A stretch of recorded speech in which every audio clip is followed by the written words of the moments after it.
आता मला असं वाटतं, की राज्याचे जे नेतृत्व करतायत देवेंद्र फडणवीसजी राज्याचे मुख्यमंत्री, त्यांचे आणि आपले अतिशय चांगले संबंध राहिलेले आहेत. तुम्ही त्यांच्याकडे आपल्या कधी ह्या व्यथा घेऊन जाता का आणि त्यांचं काय उत्तर असतं? एक आहे की तुम्हाला मी निश्चितपणानं या ठिकाणी सांगेन की देवाभाऊच्या बाबतीमध्ये ते नेतृत्व मला का आवडतं त्याचं कारण आहे की प्रस्थापितांची महाराष्ट्रातली उतरंड ही मोडण्याचं काम या महाराष्ट्रामध्ये जर कुणी केलं असेल तर ते देवाभाऊनी केलेले. कारण आमदार व्हायचं असेल, मंत्री व्हायचं असेल, खासदार व्हायचं असेल तर ते ठराविक घराण्यामध्ये जन्माला आलं पाहिजे. आणि म्हणून खऱ्या अर्थानं एक सामान्य कुटुंबातला देवाभाऊ सारखं नेतृत्व वर आलं आणि मी म्हणणाऱ्यांच्या वाड्यांना हादरा द्यायला लागलं.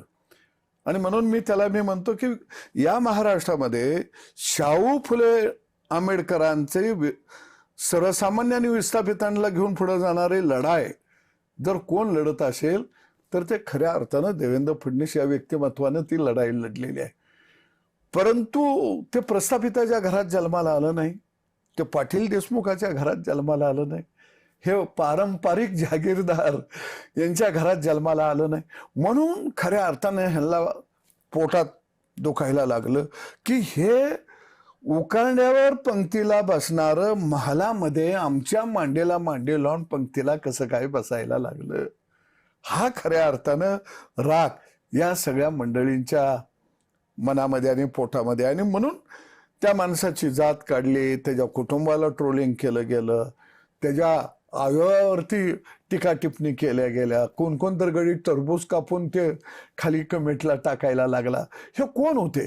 हे सगळे प्रस्थापितांचे चमचे होते, दरबारातले हुजरे होते, हे सगळे भाडोत्री, सगळे बैल खऱ्या अर्थानं प्रस्थापितांनी नांगर वडायला लावलेला होता.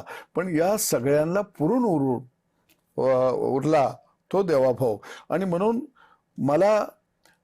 मी पहिल्यापासून एक माझ्या भाषणामध्ये एक लय मी बोलत असताना म्हणायचा की आम्हाने प्रस्थापितांचे वाडे उद्ध्वस्त करायचे आहेत आणि विस्थापितांना आम्हाने उभा करायचा आहे. आणि खऱ्या अर्थानं प्रस्थापितांच्या छाताडावर पाय देऊन विस्थापितांनी उभा राहिलं पाहिजे, ही मी त्यावेळी मांडणी करायचा. आणि आज देवाभाऊ नावाचा माणूस या प्रस्थापितांच्या छातीवर पाय ठेवून विस्थापितांचं राज्य या महाराष्ट्रामध्ये आज चालवत आहे. याचा माझ्यासारख्या चळवळीतल्या कार्यकर्त्याला एक मोठा आनंद आहे.